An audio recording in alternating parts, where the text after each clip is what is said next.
A soberania é o poder absoluto e perpétuo de um Estado ou nação.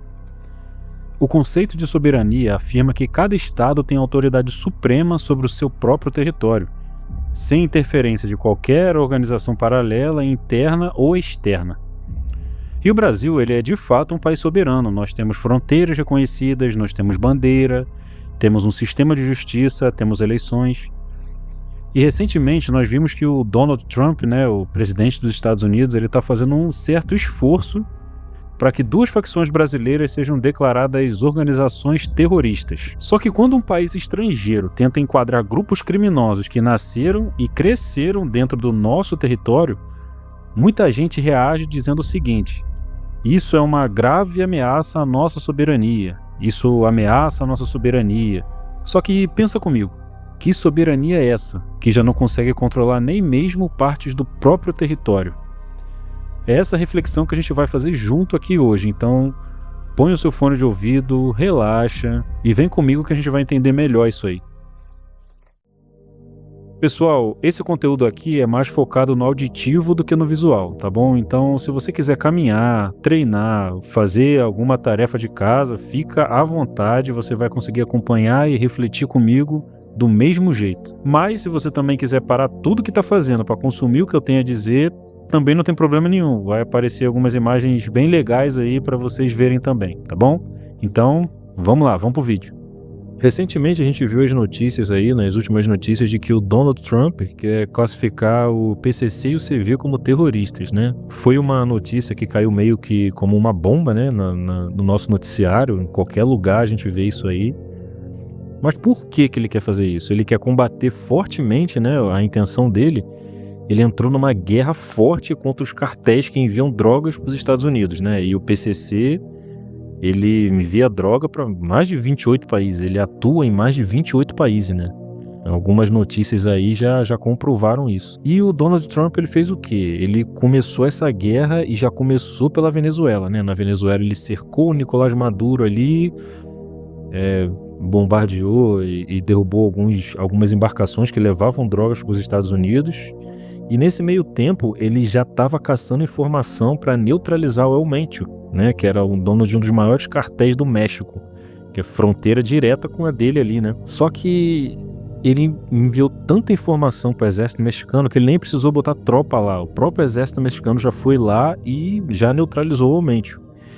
Na sequência disso aí, ele já invadiu a Venezuela e prendeu o Nicolás Maduro, que ele é acusado de ser o chefe do Cartel de Los Soles, né, que é o maior cartel de drogas da Venezuela. E foi uma prisão cinematográfica, né, a Força Delta entrando lá no forte lá e pegando o Nicolás Maduro e a esposa dele. Com certeza a gente vai ter filmes sobre isso no futuro, mas enfim. Depois disso aí, logo na sequência, ele já criou a Organização do Escudo das Américas, né, que é uma organização para poder combater esses cartéis. Né? E a maior reclamação do pessoal, né, da política, da imprensa, sobre essa atitude do Trump, do PCC e do CV, é que isso ia ameaçar a nossa soberania, né? A gente não ia ser mais visto como um país soberano. Mas como eu perguntei para vocês antes, né, até onde o Brasil é soberano, né? De que soberania é essa que a gente está falando? O Brasil é realmente o país soberano? Porque acho que a pergunta que a gente tem que fazer para esse pessoal é: em quais partes do Brasil a soberania da República realmente prevalece? Né? Onde realmente tem soberania? Porque no plano jurídico, o Brasil realmente é soberano. Não tenho dúvida. No plano diplomático também, o Brasil é soberano, ele discute, ele negocia. No plano simbólico também, o Brasil é soberano. Como eu falei, a gente tem bandeira, a gente tem Constituição, a gente tem tudo. Mas se a gente for falar na prática, no plano concreto, né, no território, na segurança, no controle social, na capacidade de impor a lei, essa soberania é bem parcial, né, é desigual, e em alguns lugares ela é claramente contestada. Né? Isso aí a gente vê todo dia. Se você mora no Rio de Janeiro ou em São Paulo, você percebe isso muito claramente, né? Se a gente começar a falar do PCC, a gente vê que o PCC ele já está infiltrado na política do Brasil, né? E há um bom tempo já, é de maneira bem forte. né? Recentemente, em agosto de 2025, se eu não me engano, a gente teve a Operação Carbono Oculto, que revelou que a infiltração do PCC no mercado financeiro, ela chegou nos altos comandos da Faria Lima, né? A gente está falando de empresas bilionárias e que mandam, empresários que mandam no Brasil, né? Mandam na economia do Brasil. O que eles faziam? Eles utilizavam fundos de investimento, corretoras da região, para lavar bilhões de reais, né? Bilhões de reais provenientes do tráfico de drogas e de fraude no setor de combustíveis, parece, pelo que eu vi. Então, a atuação do PCC no mercado financeiro, ela já é bem ativa e bem perigosa. Se a gente for falar da atuação do PCC na política, é pior ainda, porque aí já envolve o financiamento de campanha eleitoral para poder eleger candidatos apoiados por eles, para poder facilitar licitação, ganho de licitação, contrato público, né? Isso é uma clara infiltração da facção no poder público, né? Porque eles buscam eleger os próprios representantes, especialmente ali no nível municipal ali, né? Para proteger os interesses financeiros da facção. Isso dá uma facilidade para lavar dinheiro e dá uma blindagem jurídica e política muito grande. Então, a gente não está falando só do tráfico de drogas. A gente está falando de infiltração de uma facção criminosa dentro da política brasileira. E isso é muito grave. Isso é sim uma ameaça à nossa soberania. Porque se você tem uma organização criminosa que corrompe o Estado, né, que burla leis, que dribla as leis, que fere as leis e atinge o povo, então você está sim falando de uma ameaça à soberania. Se a gente começar a falar então do Comando Vermelho, pode parecer que não, mas aí o buraco é bem mais embaixo, né? Porque o Comando Vermelho, ele domina o Rio de Janeiro há décadas, há muito tempo. Eu lembro que eu era criança e no lugar que eu morava, a gente já tinha que tomar cuidado porque eu já estava faccionado. Então eu já tinha que seguir certas regras ali, não podia andar depois de certo horário, né? A gente já sabia quem era e quem não era do movimento, é uma situação muito perigosa. Inclusive, tem um vídeo de moradores, eu acho que, se eu não me engano, da Vila Kennedy, que eles estão avisando a uma viatura que ele entrou no lugar errado. Ele entrou no lugar errado e ele tinha que voltar, porque aquele lugar ia direto para a favela. E isso, que enquanto eles estão avisando, a viatura tá tomando ferro, tá tomando chumbo de tudo quanto é lado, dá para ouvir até os barulhos do tiro. Eu vou botar na imagem aí para vocês verem. É muito tiro, muito barulho e a viatura não entrou no lugar. Então, isso quer dizer o quê? Que o Estado, aquela região ali, para a polícia, que é a representação do Estado, ela é uma região negada, né? Ela não é só uma região hostil, ela é uma região negada. É uma região onde o Estado não consegue impor seus plenos poderes. Eles não conseguem atuar ali, porque tem uma força paralela que impede que isso aconteça. E isso é muito grave, pô.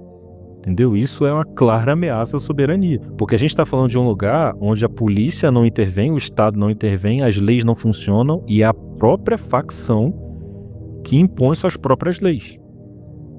Né? Você não pode falar certas gírias, você não pode vestir certas roupas. Eles decidem quem abre comércio, quem vai ter comércio, aonde você compra suas coisas, aonde você compra gás, aonde você compra água.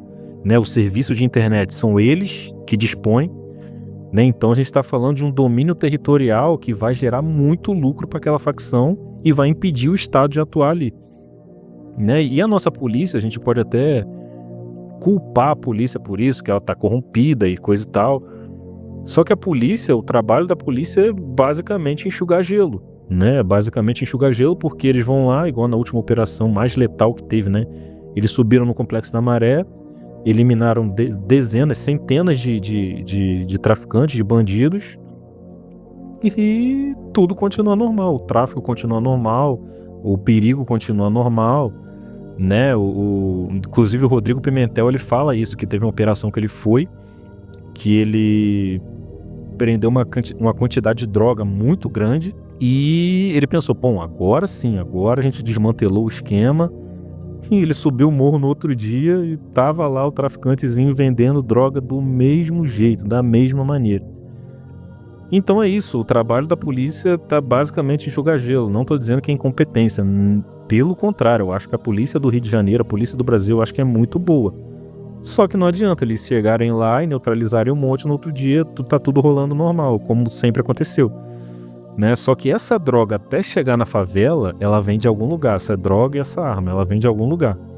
E geralmente ela entra pra fronteira. E quem tá vigiando a nossa fronteira é o nosso exército, que infelizmente é um exército de baixo investimento, né? Não tem equipamento suficiente, não tem fardamento suficiente para eles, não tem comida suficiente para eles operarem, não tem combustível para as viaturas, né? Então a gente nem pode botar muita culpa no soldado que tá lá, né? Porque muitas vezes o moleque tá lá e tá ganhando uma mixaria para poder ficar o dia inteiro lá vigiando a fronteira, né? E a população que fica refém disso aí, né?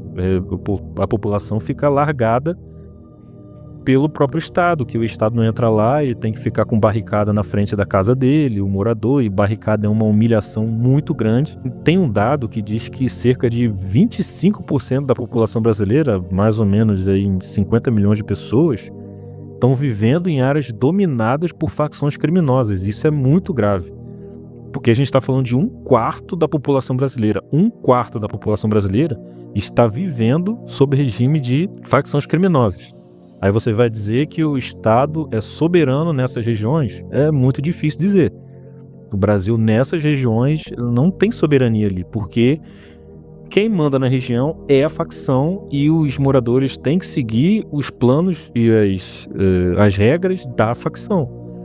Né, facções essas que a gente está falando que expulsa morador de casa, e isso é uma coisa muito grave, porque se você for olhar o Estatuto de Roma, que o Brasil é signatário, diz que um dos crimes contra a humanidade é forçar o deslocamento de pessoas, né? Se eu não me engano, é deportação forçada, o deslocamento forçado. E é exatamente isso que acontece. O Comando Vermelho tira as pessoas de casa para poder usar aquelas residências ali. Né? É um problema muito grande. A gente não tá falando só também do Rio de Janeiro, né? Se você olhar também as regiões do Norte e Nordeste, tem muitas outras facções que fazem a mesma coisa e grupos paralelos a isso também. Um conhecido meu contou uma história uma vez que ele estava numa missão na Amazônia, né? Ele foi na região do Pará e foi num assentamento do Ibama lá, um assentamento bem pequeno assim, só tinha uma igreja, uma escola e algumas casas assim, né? E a professora veio falar com ele que aquilo ali que ela estava sendo ameaçada. Eu tô resumindo a história para vocês entenderem melhor, tá? Que ela estava sendo ameaçada porque naquela região ali ela denunciou uma situação que uns homens chegavam com uma picape branca, pegavam as crianças e sumiam. Depois traziam de volta a criança para casa dos pais ali. Em troca davam uma cesta básica, alguma coisa assim. É uma acusação extremamente grave, porque você tem uma organização atuando no Brasil com essa intenção, né? Não vou nem falar o nome do crime aqui, porque a plataforma vai me bloquear aqui. Mas aí ele perguntou, você não denunciou? O que o delegado falou? Ela falou, não, o delegado também tá no esquema. Aí, não, e a polícia? Não, um dos caras que vem aqui pegar as crianças é policial. Aí a mulher ficou de mãos atadas, a professora ficou de mãos atadas, ela não sabia mais o que fazer, foi falar com o exército. O exército, a primeira missão dele, que tá lá, constitucional, é garantir a soberania da pátria. Bom, se você tem uma organização criminosa que corrompeu a polícia daquele lugar, tá atuando com crime hediondo, né? E tá atuando sem interferência nenhuma, atingindo totalmente o povo, a população daquele lugar, então você tem sim uma ameaça à soberania. Então era pro exército atuar nesse caso. Eles simplesmente não puderam fazer nada.